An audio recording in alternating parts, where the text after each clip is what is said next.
இந்த NDTV, BBC இவங்கெல்லாம் கழுவி கழுவி ஊத்துறாங்க. அப்பட்டமா நீங்க பொய் சொல்றீங்க அப்படின்றாங்க. உங்க அமைச்சர்கிட்ட யாருக்கிட்ட கேட்டாலுமே எங்களோட தளபதி பார்த்துப்பாரு எல்லாரும் சொல்றீங்க. ரைட்டு, உங்ககிட்ட கேள்வி கேட்டாலும் உங்ககிட்ட பதில் இல்லை. அப்போ உங்களோட தலைமை தான் யாரு? உங்க தலைமையிடம் தான் யாரு?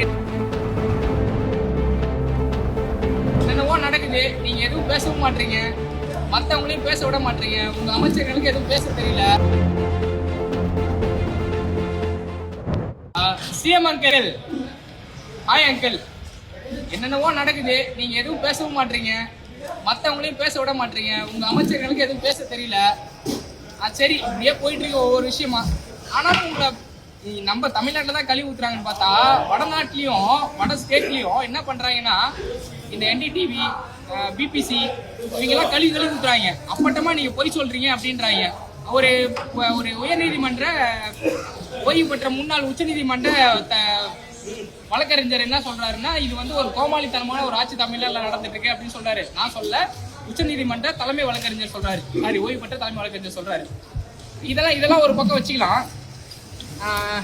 உங்க அமைச்சர்கிட்ட யாருக்கிட்ட கேட்டாலுமே எங்களோட தளபதி பார்த்துப்பாரு எல்லாரும் சொல்றீங்க. ரைட்டு, உங்ககிட்ட கேள்வி கேட்டாலும் உங்ககிட்ட பதில் இல்லை. அப்போ உங்களோட தலைமை தான் யாரு? உங்க தலைமையிடம் தான் யாரு என்னன்றது தெரியல.